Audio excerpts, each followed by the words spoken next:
Dear students, today our topic is Theory of Supply from the OSWAL publisher's book. It is an ICSE textbook for economics. Now, if you have your books, I would like you to turn with me to page number 121. Now, when the name of our lesson itself is Theory of Supply, the very first question that can arise in our minds is that what is supply? Well, let's look into the meaning of supply. Now, the meaning of supply in the words of Thomas here, as you can see in the slide, is that the supply of goods is the quantity offered for sale in a given market at a given time at various prices, which means prices are different but the timing, the market are same or are particular or given, alright, and the quantity offered is being offered at different prices. Alright, so basically supply means that quantity of a particular good or a commodity which a seller is actually ready to sell at a given price is supply. Now, the next thing that we will look into today under this lesson is about the factors that affect or cover supply. Now, our first point for this is price of a commodity. As you can see in the bracket I have written in the slide, more quantities will be supplied at a higher price, which actually means that, see, it is very natural for the sellers to offer more of a commodity as the price increases, which actually means that the price of the commodity is affecting the quantity being sold out into the market. So therefore we have to understand that supply is affected by the price of the commodity which has to be sold. Therefore, if the price of that commodity is more, then automatically the supplier will supply more quantity of goods. The next point, objectives of the producer. Now I want you to understand two objectives of a producer. See, ultimate objective of a producer is to earn profit or to maximize his profit, right? But a very top layer objective, I must say, or aim is also to capture the market, to have a hold in the market. Now, when the sale will increase, then automatically the profit is going to increase. For example, if I am a producer and I want to increase my profits, I want to increase my earnings through supplying goods, then definitely I will have to supply more and more goods in the market to get more and more profit in return for what I am selling. Our next point is state of technology. Now, state of technology here means you have to understand technology can be of two kinds. Either technology is outdated or obsolete or not very developed. But on the other hand, technology can also be good technology, improved technology, developed technology. Now, if technology is bad, then definitely the commodities that are being produced will also be bad. I mean the quality of the commodity. But if the technology is good, it means automatically the quality of the commodity will also be good. And when the quality of the commodity will be good, then every person in the market will be interested in that commodity. Therefore, if the technology is good and if the technology is improved, or if the technology is better, then that leads to a better supply. Our next point is natural conditions. Now, you have to understand one thing, that natural conditions are only in the case of agricultural commodities, or we can say in the case of agricultural produce.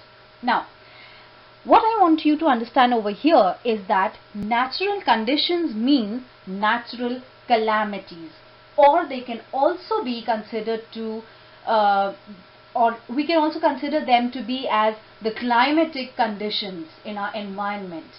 Now, if, let's say, there is a big field or a very huge field with wheat ready to be harvested, okay, nice and ripe wheat, looks beautiful. Now, if it suddenly rains heavily, rains cats and dogs, to an extreme of having hailstorm, thunder and lightning and terrible condition out there, and it leads to some kind of floods in that field and also in the nearby area, will the agricultural produce of wheat be harvested? No, it is going to spoil, right? So if our agricultural produce is being spoiled by natural conditions, supply will not increase, it will decrease. But if conditions of the climate and natural conditions are favorable for the agricultural produce, then 100% supply is going to increase. Our next point is monopolistic policies. Now when the word comes monopolistic or monopoly, I want you to understand and realize that monopoly means individual or single. Alright. Now what happens is that basically when there is only one producer or one seller in the market, then in that situation the person or the producer has to actually adopt the monopolistic powers. And why? In order to change the supply of the commodity or in order to change the prices of the commodity. Now if I am the only supplier in the market, I would want my commodities to be sold 100% into the market with good supply so that I can earn profits, right? Now if I want to earn profits being a monopoly, I need to follow the monopolistic policies to deliberately or to purposely, forcefully change either the supply of the commodity or the price of the commodity. But what will be the motive behind that? I would want to earn profits, right? Because I am the only person selling in the market, I would want to have profit. So this is monopolistic policies. Let's move on to the next point. It is economic and political conditions. Now, economic crisis can occur in our economy. Also political situations can occur. And both can cause a kind of a fear in the people.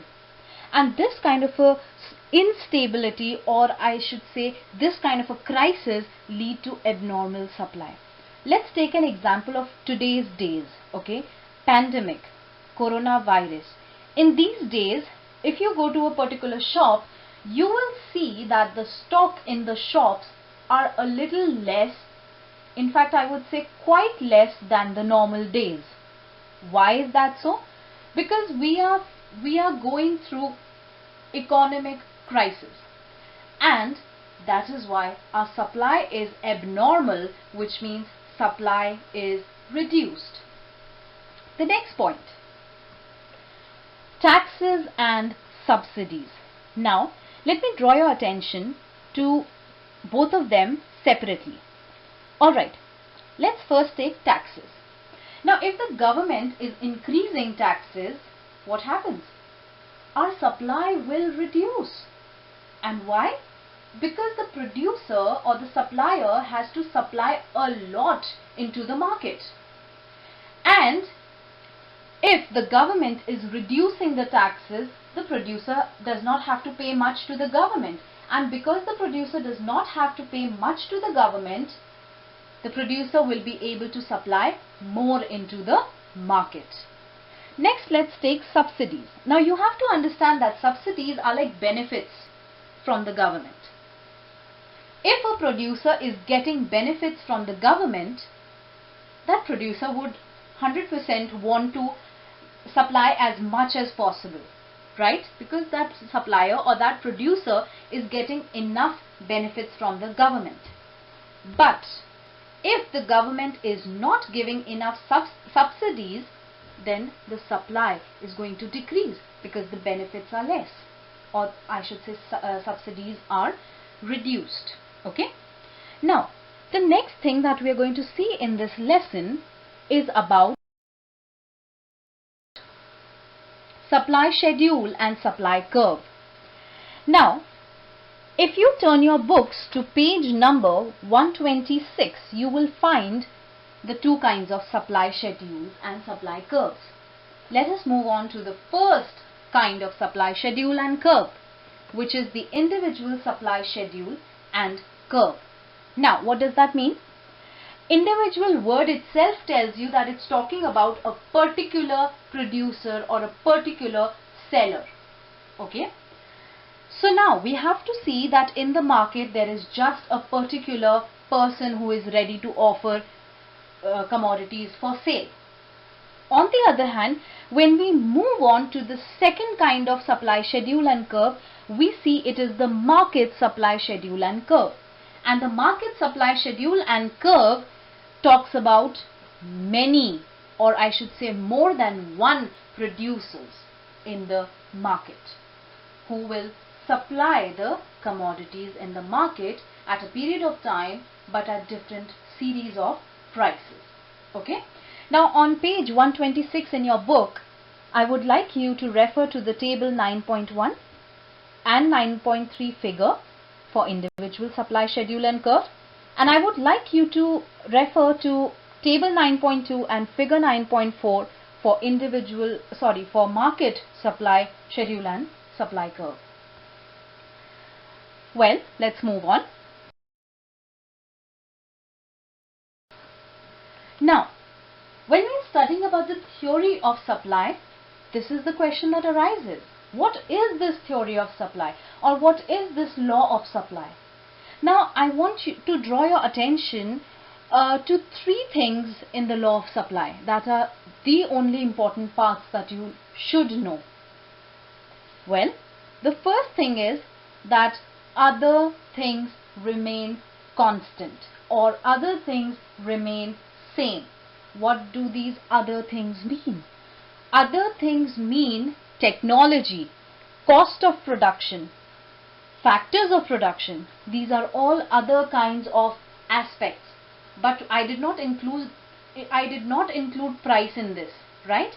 Why? Because actually price is the factor that actually affects supply, right?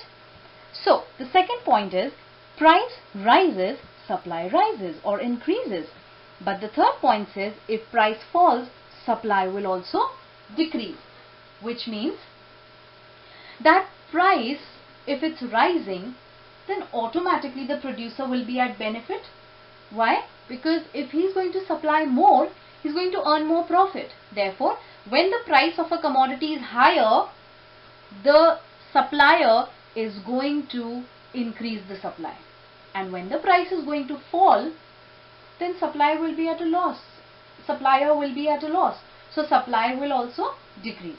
Basically, what we have to understand in this lesson is that we have to see this thing from the point of view of the producer and the supplier, not from the point of view of a customer. We are not talking about customers here. What will they do? That is about demand. But what we are studying here is all about what a producer or a supplier is going to do. Okay? Let's move on. Now here you have to realize that this is a very direct relationship between price and supply. Okay?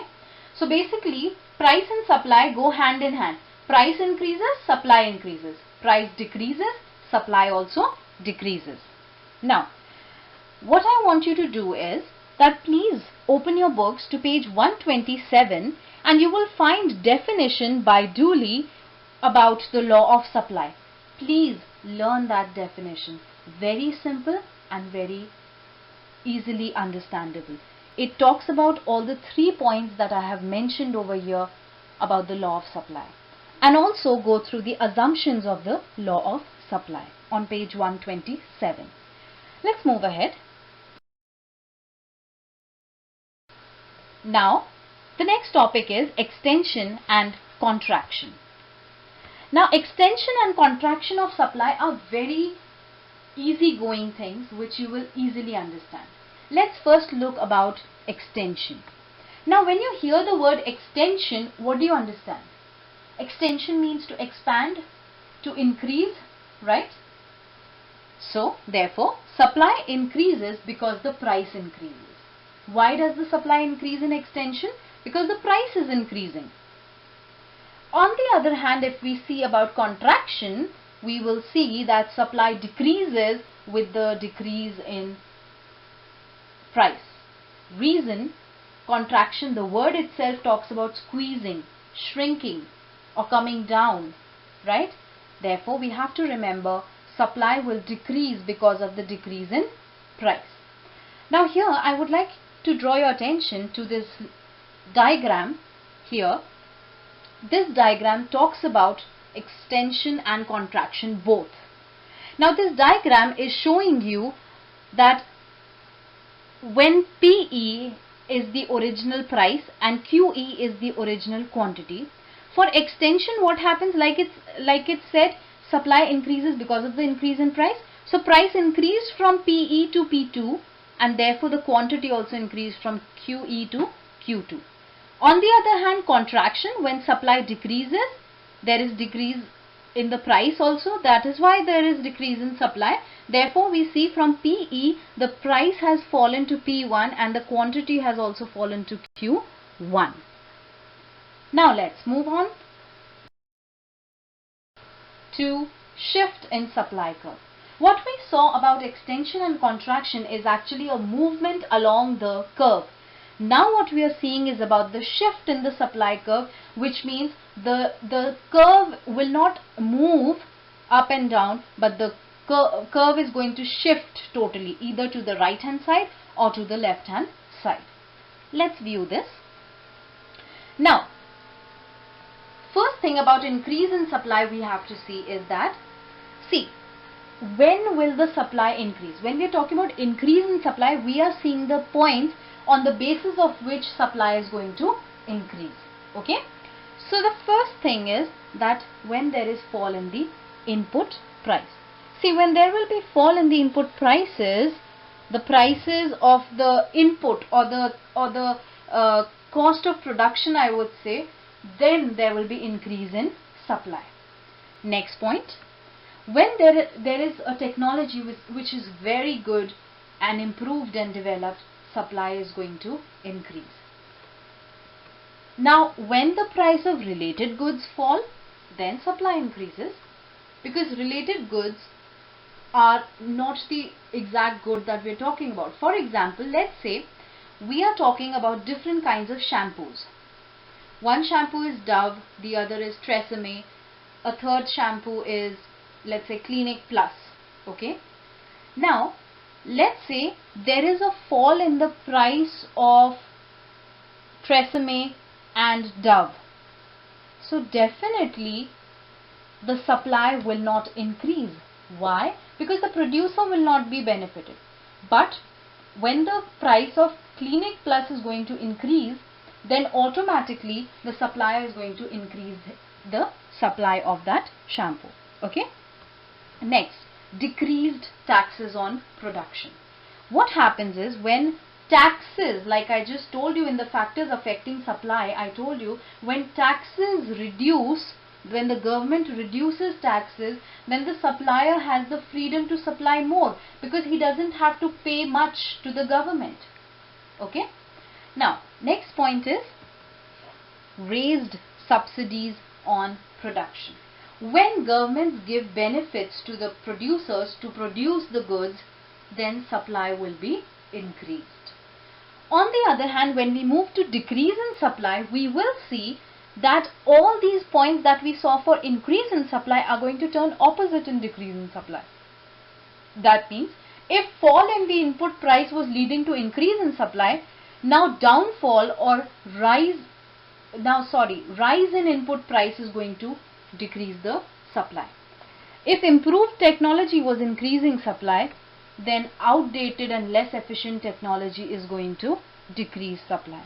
If a fall in the price of related goods was increasing supply, so now the rise in the price of related goods is going to decrease the supply.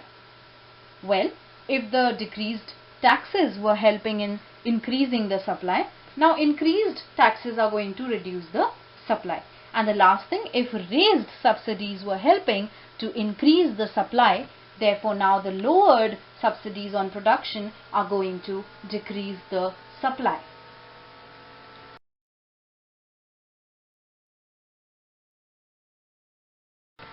Now here we are going to talk about exceptions to the law of supply. Exceptions means there are some places or some situations where the law of supply is not going to work. Okay. So when the law of supply is not going to work, then we are not really following that particular theory. Let's see those situations where the law of supply is not applicable. Now the first situation is price expectations. When a producer is expecting that there is a fear that price is going to fall, at that time the producer will start supplying no matter what the price is, because he has a fear in his mind and heart that in the future the prices can fall down.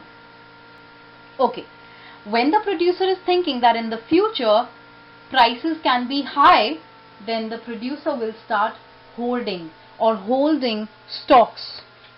Okay, will start holding stocks, and this will mean that law of supply will fail over here. Okay, because holding will mean there will be less supply in the market. Our next point that we're going to see now is agricultural produce. In the case of agricultural crops and production, law of supply is not applicable. Why? Because agriculture totally depends upon weather, natural kinds of conditions, climatic conditions. Okay, so weather affects the supply of agricultural produce and not the price. Next point is rare paintings. You have to understand that paintings do not depend upon the price, but depend more upon who painted the painting. If I start painting a picture today and sell it into the market, I wonder if people are going to even prefer buying my paintings. Only if they think, oh, it looks okay, it'll look fine, then it's okay. But if in place of me a famous artist starts painting and selling the paintings in the market, I think people would like buying paintings of renowned painters.